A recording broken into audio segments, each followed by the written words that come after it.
Le tour du monde en 80 jours par Jules Verne. Lecture Laurent Latapy. Chapitre 1 dans lequel Phileas Fogg et Passepartout s'acceptent réciproquement l'un comme maître, l'autre comme domestique.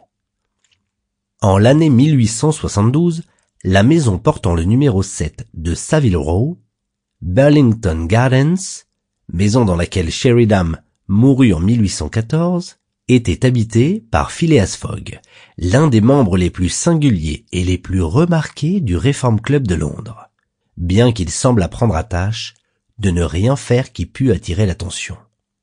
À l'un des plus grands orateurs qui honorent l'Angleterre, succédait donc ce Phileas Fogg, personnage énigmatique dont on ne savait rien, sinon que c'était un fort galant homme et l'un des plus beaux gentlemen de la haute société anglaise. On disait qu'il ressemblait à Byron, par la tête, car il était irréprochable quant aux pieds.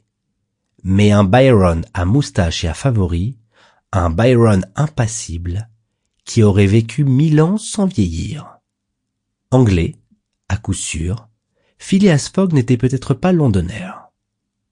On ne l'avait jamais vu ni à la bourse, ni à la banque, ni dans aucun des comptoirs de la cité. Ni les bassins, ni les docks de Londres n'avaient jamais reçu un navire ayant pour armateur Phileas Fogg. Ce gentleman ne figurait dans aucun comité d'administration. Son nom n'avait jamais retenti dans un collège d'avocats, ni au Temple, ni à Lincoln's Inn, ni à Gray's Inn. Jamais il ne plaida ni à la cour du chancelier, ni au banc de la reine, ni à l'échiquier, ni en cour ecclésiastique. Il n'était ni industriel, ni négociant, ni marchand, ni agriculteur.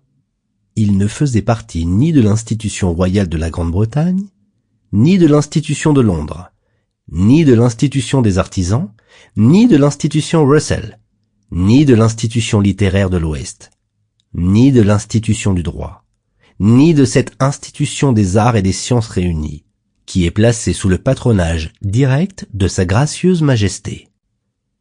Il n'appartenait enfin à aucune des nombreuses sociétés qui pullulent dans la capitale de l'Angleterre, depuis la Société de l'harmonica jusqu'à la Société entomologique, fondée principalement dans le but de détruire les insectes nuisibles.